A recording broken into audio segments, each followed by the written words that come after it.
Okay, this is a video about scatter plots, and it's just kind of there to replace the glossary thing that's missing a bunch of terms, and also that scatter plot, learn about scatter plots thing that's kind of not amazing. So let's talk about this. Data collection and scatter plots. So say we wanted to collect some data about something, like, I don't know. We wanted to see if families that had kids, if there was some kind of correlation between whether they also owned a pet. I don't know, I just made that up. It's like, so maybe we're trying to figure out, oh, if you have kids in your family, you'll probably have a pet. Or the more kids you have, the more pets you have. I don't know. Or the less kids you have, the more pets you have. Like, who knows? But we're trying to figure out some kind of correlation there. So we're going to collect a bunch of data and organize it in a table. And who knows what this data is? Don't judge me on this. I'm just making this up. So maybe we've gone through and we've interviewed a family. Like, family one has, maybe we'll look at the number of kids they have. They have 3 kids.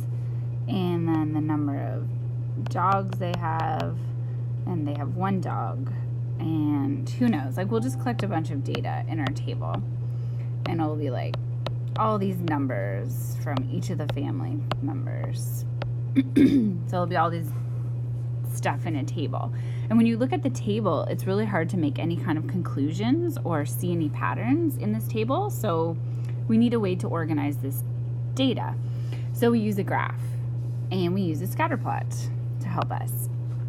So for our scatter plot, we would create a graph where we have a horizontal axis, which is usually what we call our x-axis, and it's also what we call the independent, where we put the independent variable.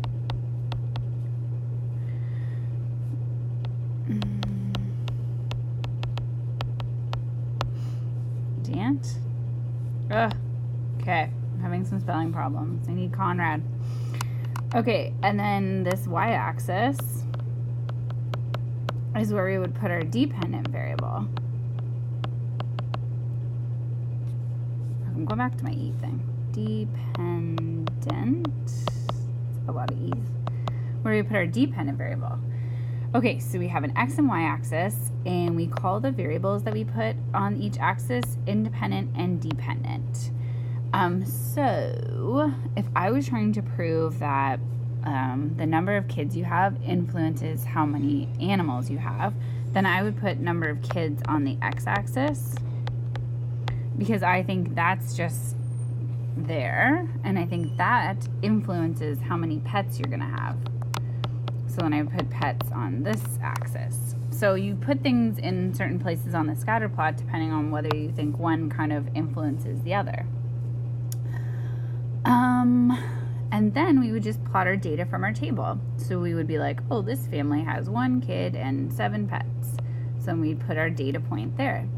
This family has no kids and 1 billion pets, or whatever. Just kidding. But, like, you know, so you fill out your data points like this. And then it's like easier to look at than the table. So then you look at all these blue dots and you try to say, is there some kind of correlation here? Like, do I see a pattern? Like, as the number of kids you have, do the number of pets you have as a family increase or anything? From what I've come up with, like totally made up data, I don't see any correlation here. Looks like just a scattering of points.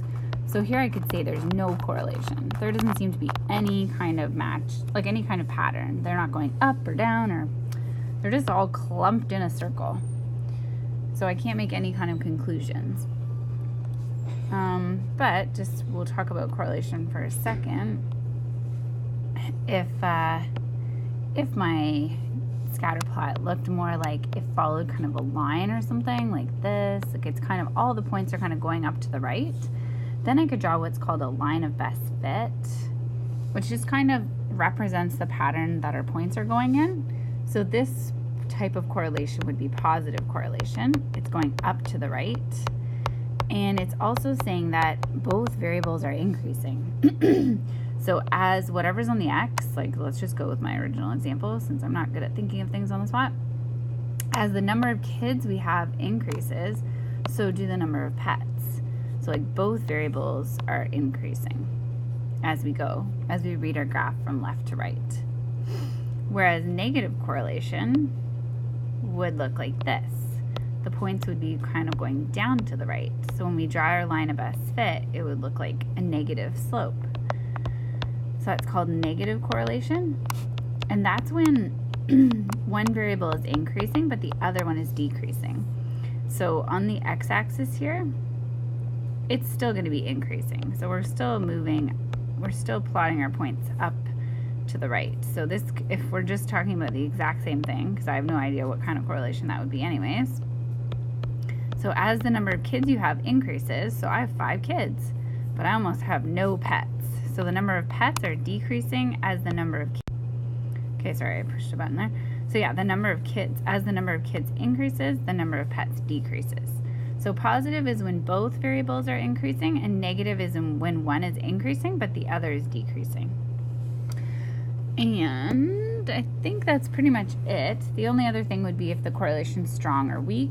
So how close these points are to your line of best fit kind of determines how strong or weak it is. And there's a way to figure that out more mathematically, but we are just visualizing it and we're just kind of subjectively saying, you know, if that's our line of best fit, I would say that's a little bit weaker than, say, this guy here. So we're just kind of judging it like that.